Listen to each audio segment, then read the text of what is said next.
Dampak pandemi COVID-19 telah menyasar ke berbagai sektor baik ekonomi, pariwisata hingga dunia hiburan. Sejumlah acara seperti konser yang diagendakan pada tahun ini harus ditunda bahkan dibatalkan. Namun memasuki masa PSBB transisi, sejumlah agenda konser berbasis virtual mulai ramai. Sejumlah musisi tanah air maupun mancanegara kembali menyapa para penggemar mereka melalui konser virtual. Pandemi ini tentunya membuat banyak sektor terdampak. Salah satunya adalah musik. Banyak panggung pertunjukan tidak hanya di dalam negeri tapi di luar negeri juga tertunda bahkan dibatalkan gitu. Tentunya banyak adaptasi yang harus dilakukan, ada konser online dan juga ketika di era new normal nanti tentunya mulai banyak protokol yang harus dijalankan gitu.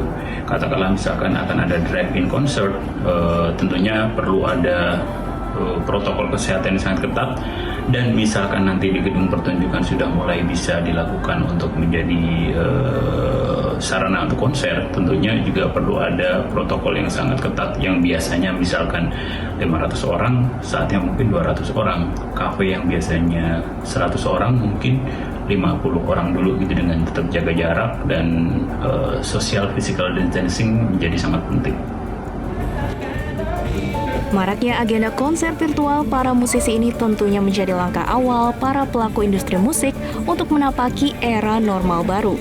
Tak menutup kemungkinan bahwa nantinya konser virtual akan menjadi tren kedepannya di industri musik tanah air yang harus beradaptasi dengan kondisi pandemi.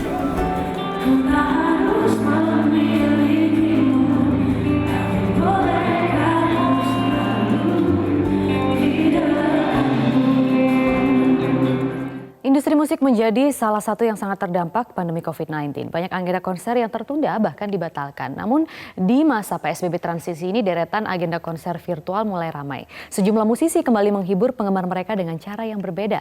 Mungkinkah maraknya agenda konser virtual ini menjadi langkah baru para pelaku industri musik menapaki era new normal? Kita akan membahasnya. Sudah bergabung di studio Metro TV melalui sambungan Skype ada pemerhati musik Adip Hidayat dan juga ada musisi Yofi Widianto. Selamat pagi Mas Adip, Mas Yofi. Selamat pagi, Maria. Oke, terima kasih sudah bergabung di Selamat Pagi Indonesia. Saya ingin ke Mas Adip terlebih dahulu sebagai pemerhati musik di Indonesia. Mas Adip, kan ini memang industri musik begitu terdampak sangat signifikan. Tapi kalau saya lihat kemarin pas masa awal-awal karantina sudah mulai ada yang menggelar konser virtual. Di masa PSBB transisi ini semakin banyak. Nah, apakah ini menjadi adaptasi awal dari industri musik Indonesia terhadap penormalan baru, Mas? Ya kalau dilihat tidak hanya di Indonesia ya, tren ini kan diawali di luar gitu. Salah satu yang mengawali saat itu adalah Chris Martin dan Coldplay live lewat Instagramnya bekerja sama dengan WHO, yang kemudian akhirnya banyak ditiru oleh musisi lain termasuk di Indonesia gitu. Jadi ini menjadi salah satu adaptasi yang dilakukan teman-teman musisi untuk merespon kondisi yang sedang terjadi saat ini gitu ya, dengan segala keterbatasan akhirnya memanfaatkan beragam platform yang ada untuk membuat konten-konten, dan yang awalnya mungkin banyak dari mereka yang sifatnya donasi charity untuk bekerja kesehatan segala macam, tapi makin kesininya kan harus mulai dipikirkan menjadi ekosistem baru di mana sponsor masuk gitu. Terus promotor IO mulai terlibat untuk mengemas menjadi kemasan yang tidak monoton lah gitu. Karena kan kalau hanya tampilan layar saja itu aja mungkin akan bosan gitu ya. Makanya mulai banyak yang mulai mengemas dengan baik gitu, kayak kemarin Iwan Fals bikin konser dengan protokol yang ketat tapi dengan visual di belakangnya digarap dengan baik dan benar. Tapi kan itu butuh sponsor ya, jadi memang peran sponsor juga harus adaptasi ini new normal mereka menghadapi hal-hal kayak gini gitu ya. Oke, Mas Adip, tapi yang menarik di sini kan biasanya kalau orang nonton konser itu kan dapat vibe-nya ya. Kita datang ke sana, kita bisa berjoget, kita bisa menyaksikan langsung idola kita. Nah, ini kan semua tidak ada. Menurut Mas Adip ini apakah nanti peminatnya akan sama atau akan banyak begitu untuk konser secara virtual ini? Ya, pada hakikatnya kan nonton konser itu kan memang harus datang ke lokasi, berinteraksi, ketemu orang dan langsung menikmatinya gitu. Tapi dunia kan sedang berada dalam situasi yang tidak normal tanda kutip gitu. Jadi semuanya mau nggak mau harus adaptasi gitu semuanya. Dan tidak hanya di Indonesia ya, ini di luar juga di internasional mereka juga lagi mencari formulasi apa yang bisa menjadi solusi untuk yang biasanya festival itu marak, konser marak gitu. Makanya konser online ini lagi dipikirkan bagaimana untuk mendapatkan revenue ya gitu. Sampai akhirnya kayak Pulsar yang biasanya membuat chart konser terlaris dengan berapa jumlah penonton dan berapa pemasukan, mereka baru-baru ini merilis daftar konser online. Salah satu yang paling gede ditonton kemarin adalah David Guetta gitu. Baik, jadi mungkin akan banyak juga peminatnya ya. Itu nanti yang masih kita harus cari tahu. Makanya kalau gitu saya akan langsung ngajak ngobrol juga musisi yang sudah bergabung di sini, Mas Yofi. Mas Yofi, saya tahu nih Kahitna tuh konsernya banyak banget ya. Baik live ataupun off air justru yang banyak. Nah, untuk menyiasati adanya kenormalan baru ini, apa saja yang sudah dilakukan? Apa juga yang baik dilakukan untuk musisi Indonesia saat ini, Mas? Tentunya harus ada penyesuaian dan juga kita secara pribadi senimannya harus bersiap mental untuk bahwa kondisi konsernya tidak seperti yang biasanya kita lakukan. Biasanya konser itu menjadi suatu hal yang berbeda dengan bagaimana tampilan kita di CD, di Spotify atau di platform digital adalah karena ada interaksi langsung kan? Ada interaksi langsung dan itu yang kita mencoba merasakan secara virtual. Tapi sekarang teman-teman sudah mulai mendekatkan diri dengan mencoba ada platform-platform baru yang ada reaksi dari para fansnya. Jadi bisa tampilan langsung juga, bisa menjawab langsung. Walaupun rasanya berbeda, tapi kita harus bersiap bahwa ini adalah tantangan kreatif dan setiap masa pasti ada hambatan, ada perjuangannya.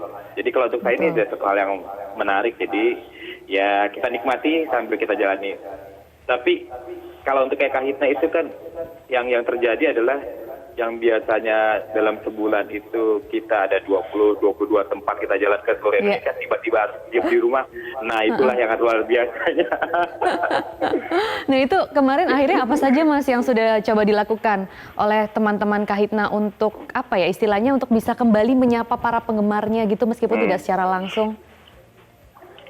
Ada beberapa konser yang kita juga yang sudah dilakukan dan juga ada juga konser ke depan yang memang disponsori oleh banyak yang support kita untuk tampil langsung beberapa produk.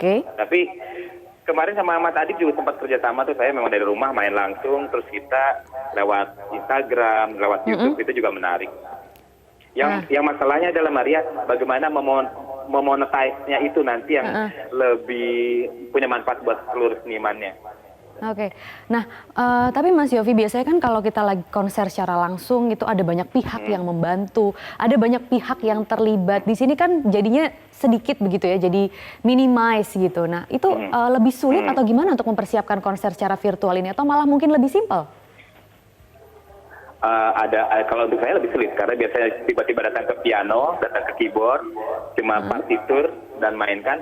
Sekarang saya harus tahu arahnya masukin ke komputer gimana, kabelnya seperti apa, terus soundnya seperti apa dari rumah. Nah itu lumayan PR sebenarnya dan teman-teman akhirnya membiasakan diri akhirnya, apalagi teknologi untuk menghilangkan delay itu lumayan tantangan sampai sekarang.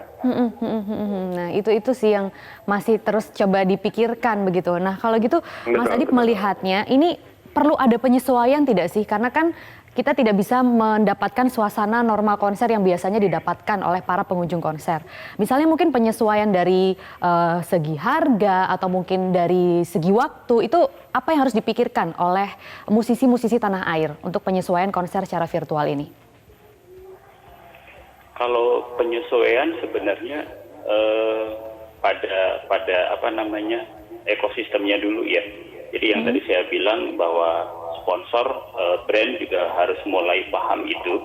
Karena yang tadi bilang Mas Yofi gitu, yang biasanya Kahitna sebulan bisa 22, sekarang mungkin bisa 23, karena awal-awal kemarin kan rata-rata masih sifatnya charity ya, sifatnya masih amal gitu. Tapi sekarang harus mulai dipikirkan bagaimana itu ada revenue juga. Brand mulai harus masuk ke sana dan paham bahwa musisinya butuh pemasukan gitu. Tapi yang menarik Maria, kemarin saya sempat bikin pertanyaan lewat Twitter gitu. Di kala pandemi seperti ini kalian memberi rider harga untuk fee ketika sudah melibatkan sponsor itu seperti apa? Apakah biasa reguler 100% atau 75% diskon atau 50% diskon gitu. Ada 2-3 penyanyi yang langsung japri ke saya, dia bilang malah dibayar lebih mahal.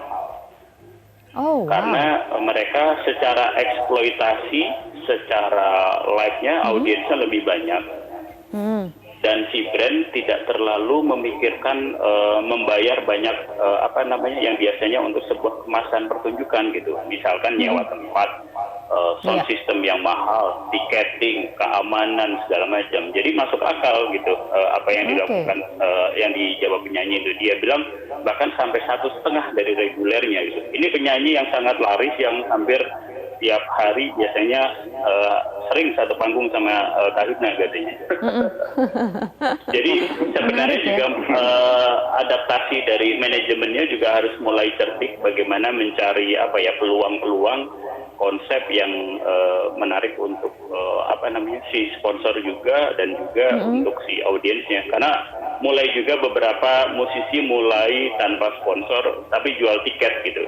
Kemarin ada beberapa platform yang mulai melakukan itu gitu. Ada juga yang bikin konser dengan sistem saweran kayak konser 7 ruangnya Mas Doni DSS ya, sampai sekarang masih rutin segala macam gitu. Dan itu semua responnya oke, Mas? Oke, ya kayak semalam gitu saya melihat apa yang dilakukan Mas Doni DSS waktu semalam itu Cockpit itu band legendaris, biasanya tribute bawain Genesis ya sama Phil Collins gitu. Semalam dalam hitungan jam mereka bisa dapat sekitar 75 juta karena live kan buat yang donasi. Cuma kan ke depan kan kita nggak bisa donasi terus gitu, dalam arti ekosistemnya harus jalan. Jadi musisi yang tidak sebesar Kahitna misalkan, tidak sebesar Iwan Fals pun bisa melakukan ini dengan ekosistemnya sendiri, dengan sistemnya sendiri, tapi dengan memanfaatkan platform yang ada, entah platform akun dia di Instagram, YouTube, Twitter, Facebook atau akun sponsor gitu. Oke, Mas Adip, nanti kita akan membahasnya lebih lanjut lagi ya, tapi kita harus jeda terlebih dahulu. Baik, tapi saya ingin bertanya sedikit sekali ini ke Mas Yofi. Mas Yofi, kira-kira ini akan menjadi tren musisi yang baik nggak ke depannya, konser virtual ini? Konser virtual memang harus jadi satu platform yang kita jalani.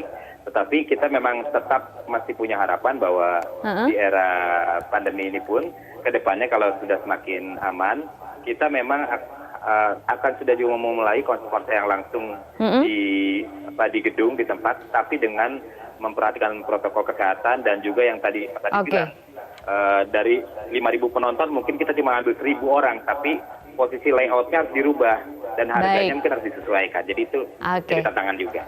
Oke, terima kasih. Semoga ini tantangan yang bisa membuahkan hasil ke depannya. Terima kasih sekali Mas Yofi dan juga Mas Adip yang sudah bergabung di sini. Saya dengar juga nanti akan ada drive-in konser, tapi nanti kita bisa ngobrol lagi soal itu. Jadi untuk sementara ini kita akan bahas konser virtual dulu. Nah, semoga sukses ke depannya dan juga semoga sehat selalu untuk Anda berdua.